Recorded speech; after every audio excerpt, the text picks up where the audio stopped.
Today, we're going to be breaking down five-star wide receiver Khalil Lockett. We're going to be talking about his route running skills, the plays he's able to make with the ball in the air, and why he deserves that five-star ranking. So this first example here is going to be from a 7-on-7 environment. And again, 7-on-7 you may think is not the most realistic type of environment, most realistic film, but I feel for wide receivers and DBs it is, just because every single snap you're matching up against different coverages. You have a 4-second timer. The quarterback doesn't, have all day to throw the ball, so you have to run efficient and realistic routes. And this is a great example of how he knows how to run routes, and I feel is one of the reasons why he has such a high ranking. So let's play this thing full speed. So he's running a dig route versus a DB who's like kind of outside shade and in zone, and you see the separation he's able to get and how he's able to win on this play. So let's talk about it, right? So guys, if we have to run an inside breaking route like a dig route, like a post route, like a curl route, and we have zone coverage where he's sitting maybe like a little bit outside shade, he's outside shade for a reason, right? He's outside shade to not let me go to the outside. So he doesn't want him to take off and run a goal line fade to the back pylon, go run a comeback, go run an out route.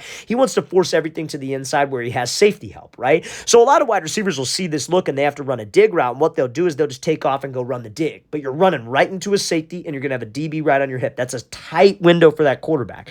Can the quarterback still hit it? Probably, maybe. But we want to make it easier on him and easier on myself. So when he comes off the ball, you see how he gives a little hesitation move, and he attacks an area of this DB called his near hip and his blind spot. That's where you always want to attack, because that's what he's ultimately trying to protect. He's trying to protect to the outside, don't get beat on the out route or the comeback route.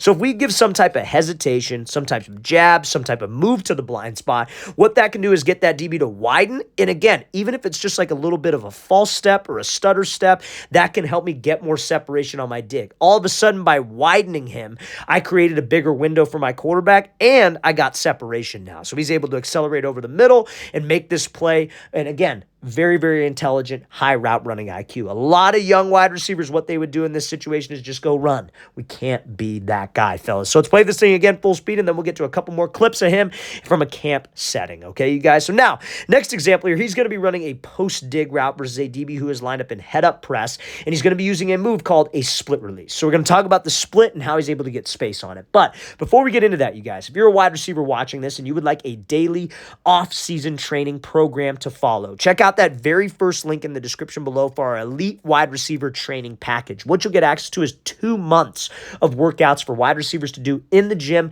on the field, and a 1-month speed development workout plan as well. We break down every single exercise and drill. So it's put into a schedule. Monday you're doing this, Tuesday you're doing that, Wednesday you're doing that. We go field drills. We give you sets and reps to do, video examples of each drill. Then we give you gym exercises to follow with the exact sets and reps to do. And then our speed workout is the exact same format. So guys, if you want some more information on that, check out that very first link in the description below. Again, very first link in the description below for our elite wide receiver training package. Let's get back to this video. So now, let's talk about this route here. So we have a DB who's lined up in head-up press. Now, if you're a receiver watching this and you want to play college football, right? You want to play Power 5 college football. You want to play college football at any level.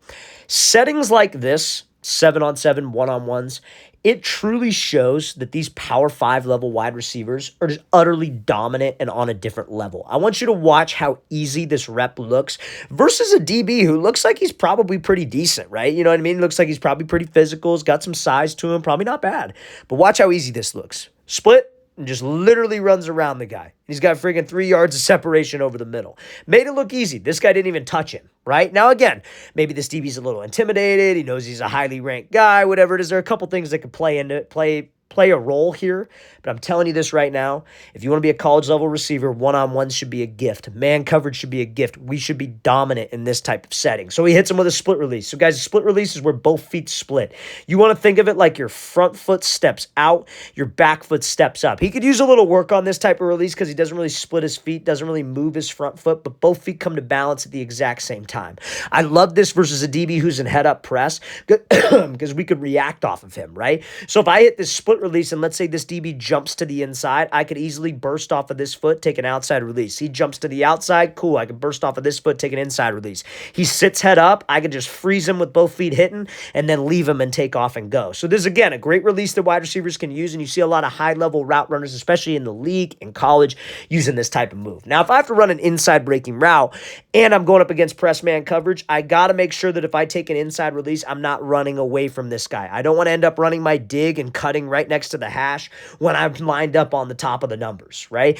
I want to end up running this dig and catching this ball. If the quarterback's on time with it, the quarterback has to be on time with it before I hit the hash, especially if I'm on the top of the numbers. So after he does this split release, you see how his hips and his shoulders, he's starting to get into this DB. He's running hip to hip with him. I call that getting skinny. So when he does decide to break on this move, he's not too far to the inside. And all that quarterback has to do is get that ball out on time, and then that ball will be early. But the quarterback kind of throws this thing late, and he's a little far across the field. Just make sure, guys, inside release, inside breaking route, we are always getting skinny. But this is how easy it should look, fellas.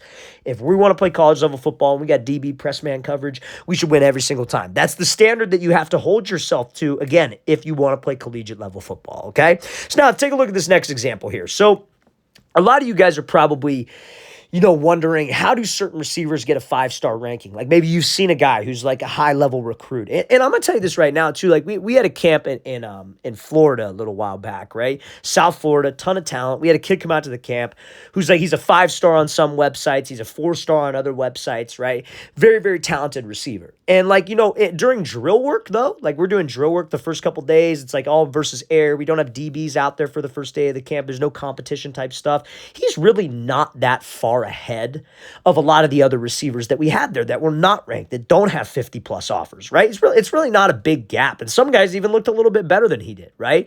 But when it gets to game time situations, full pads, helmet, 11 on 11, there's a big difference in the plays that these 5-star guys are able to make on film. And this is a perfect example of that, right? So let's watch this full speed.